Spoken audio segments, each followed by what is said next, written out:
पूजा के आगमन के बाद ससुर जी रमेश चंद्र त्रिपाठी का शांत घर अब सिर्फ हंसी मजाक और नए शौक का अड्डा ही नहीं रहा, बल्कि बच्चों की किलकारियों और उनके अखाड़े का मैदान भी बन गया था। ससुर जी, जिन्होंने अपना पूरा जीवन शांति और नियमों में बिताया था, अब खुद को बच्चों के शोरगुल और उनकी अजीबोगरीब मांगों के बीच पाते थे। एक दिन पूजा की बहन के बच्चे चिंटू और पिंकी छुट्टियों में उनसे मिलने आ गए। वे दोनों बहुत शरारती थे और उनकी ऊर्जा का कोई अंत नहीं था। जैसे ही वे घर में घुसे, उन्होंने लिविंग रूम को खेल के मैदान में बदल दिया। चिंटू ने सोफे पर कूदना शुरू कर दिया और पिंकी ने दीवारों पर अपने रंगीन क्रेयॉन से चित्र बनाना शुरू कर दिया। ससुर जी अपनी लाइब्रेरी में बैठे अपनी प्रिय किताब पढ़ रहे थे जब उन्हें बाहर से भयानक शोर सुनाई दिया। वे बाहर आए और देखा कि चिंटू सोफे से कूदकर सीधा उनकी पसंदीदा कुर्सी पर आ गिरा था, जबकि पिंकी ने उनकी दिवंगत पत्नी की तस्वीर पर मूंछें बना दी थी। ये क्या हो रहा है? ससुर जी लगभग चिल्ला उठे। पूजा तुरंत उनके पास आई। पिताजी, ये बच्चे हैं, थोड़ा तो शोर करेंगे ही। चिंटू ने ससुर जी की ओर देखा और कहा, दादाजी, आप भी खेलो न। ससुर जी ने सिर पकड़ा। उन्हें लग रहा था कि उनका घर अब कोई बच्चों का पार्क बन गया था। बच्चों ने ससुर जी की शांति भंग करने में कोई कसर नहीं छोड़ी। एक दोपहर, जब ससुर जी दोपहर का भोजन करने बैठे, तो चिंटू और पिंकी ने उनके सामने आकर अपनी थाली से खाना खाना शुरू कर दिया। चिंटू ने अपने चावल से एक छोटा सा पहाड़ बनाया और उसे माउंट एवरेस्ट घोषित कर दिया, जबकि पिंकी ने अपनी सब्जी से एक बंदर बनाया और उसे अपनी उंगली से खिलाना शुरू कर दिया। ससुर जी ने अपनी थाली की ओर देखा, फिर बच्चों की थाली की ओर। उन्हें समझ नहीं आ रहा था कि वे इस अजीबोगरीब स्थिति पर कैसे प्रतिक्रिया दें। पूजा ने हंसते हुए कहा, पिताजी, बच्चे ऐसे ही खाते हैं।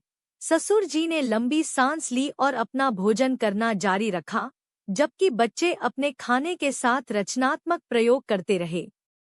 बच्चों की सबसे बड़ी शरारत तब सामने आई, जब उन्होंने ससुर जी की लाइब्रेरी को अपना गुप्त अड्डा बना लिया। एक शाम, ससुर जी को अपनी एक खास किताब नहीं मिल रही थी। वे परेशान हो गए और पूरे घर में उसे ढूंढने लगे। अंत में, उन्होंने देखा कि उनकी लाइब्रेरी से कुछ अजीब सी आवाजें आ रही थी। जब वे अंदर गए, तो उन्होंने देखा कि चिंटू और पिंकी ने उनकी किताबों की अलमारियों को तोड़-फोड़ कर एक किला बना लिया था। उनकी लापता किताब, प्राचीन सभ्यताएं, किले के बीच में एक गुप्त खजाने की तरह रखी थी। ये क्या है? ससुर जी का गुस्सा 7वें आसमान पर था। चिंटू और पिंकी ने मासूमियत से देखा। हमारा किला, दादाजी। आप अंदर नहीं आ सकते। पूजा तुरंत वहां पहुंची और बच्चों को डांटना शुरू कर दिया। ससुर जी ने देखा कि उनकी लाइब्रेरी का हाल बुरा था। किताबें अस्त-व्यस्त थी और कुछ तो बच्चों के पैरों के निशान से गंदी हो गई थी। लेकिन पूजा ने स्थिति को संभाल लिया। उसने बच्चों को समझाया और ससुर जी से माफी मांगी। फिर उसने बच्चों के साथ मिलकर लाइब्रेरी को साफ किया और सारी किताबें वापस अलमारी में लगा दी। ससुर जी को भले ही गुस्सा आया हो, लेकिन उन्हें यह देखकर अच्छा लगा कि पूजा कितनी समझदारी से स्थिति को संभालती थी। इन सब के बीच पूजा ने ससुर जी को एक नई चीज सिखाई, पार्टी करना। एक दिन पूजा ने बच्चों और आलोक के साथ मिलकर घर में एक छोटी सी पार्टी का आयोजन किया। उन्होंने गुब्बारे लगाए, केक बनाया और जोर से संगीत बजाया। ससुर जी को पहले तो यह सब बहुत अजीब लगा, लेकिन जब पूजा ने उन्हें डांस करने के लिए प्रेरित किया, तो वे फिर से अजीबोगरीब स्टेप्स करने लगे। बच्चों ने उन्हें घेरा और उनके साथ कूदने लगे। ससुर जी को पहली बार अपने घर में इतनी खुशी और उत्साह महसूस हुआ।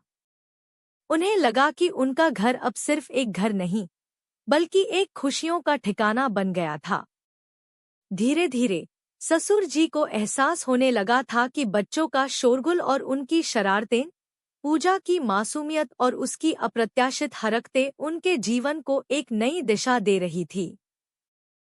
उनका शांत और नीरस जीवन अब खुशियों, हंसी और प्यार से भरा था।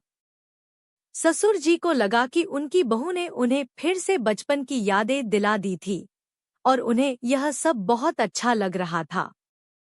पूजा के आने के बाद ससुर जी रमेश चंद्र त्रिपाठी के घर की रौनक ऐसी बढ़ी कि पड़ोसी भी हैरान रह गए।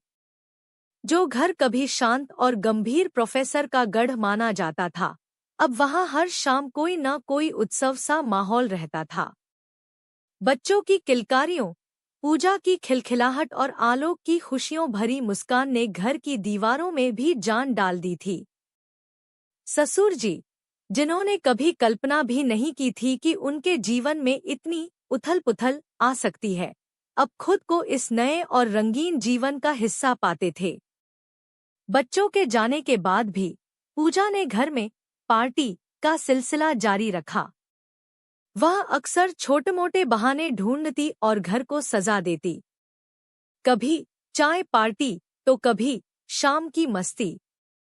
एक शाम जब ससुर जी अपनी पसंदीदा कुर्सी पर बैठे अखबार पढ़ रहे थे, उन्हें रसोई से तेज संगीत की आवाज सुनाई दी।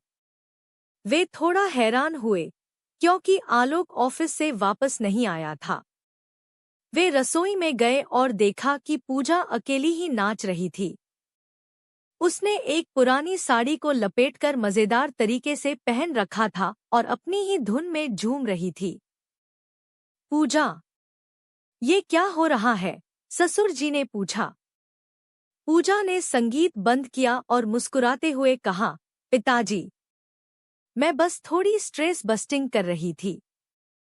और हाँ, मैं सोच रही थी कि क्यों न आज रात डांस पार्टी की जाए। ससुर जी ने अविश्वास से देखा। Dance party? घर में? और कौन होगा? पूजा ने कहा, हम तीनों। आप, मैं और आलोक। और हाँ, हमारे लड्डू सिंह भी। मिट्ठू, यानी लड्डू सिंह, पिंजरे में चहक रहा था, जैसे वह भी इस पार्टी के लिए तैयार हो। ससुर जी ने लंबी सांस ली, लेकिन उन्हें पता था कि पूजा की जिद के आगे उनकी एक न चलेगी। उस रात आलोक के आने के बाद पूजा ने सचमुच एक छोटी सी डांस पार्टी का आयोजन किया। उसने जोर से संगीत बजाया और पहले खुद नाची, फिर आलोक को खींचा और अंत में ससुर जी को भी अपनी तरफ खींच लिया। ससुर जी ने अजीबोगरीब स्टेप्स किए, लेकिन इस बार वे उतनी शर्मिंदगी महसूस नहीं कर रहे थे। उन्हें लगा कि यह सब उनकी जिंदगी में एक नया रोमांच ला रहा था। पूजा ने उन सब की तस्वीरें ली और उन्हें शर्मा जी और अन्य पड़ोसियों को भी दिखाया, जो बाद में उन्हें चिढ़ाते थे। इसी बीच त्रिपाठी निवास के पड़ोस में एक नया परिवार रहने आया। ये थे सक्सेना परिवार, श्रीमान और श्रीमती सक्सेना और उनकी थोड़ी संस्कारी और पारंपरिक बेटी नीता।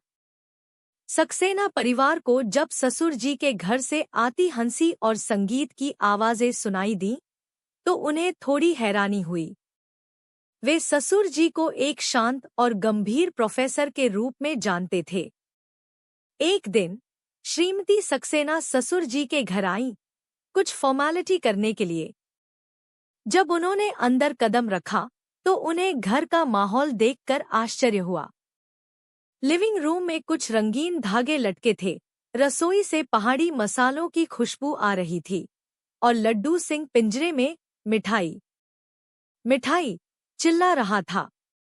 रमेश जी, आपके घर में तो बड़ी रौनक है, श्रीमती सक्सेना ने आश्चर्य से कहा।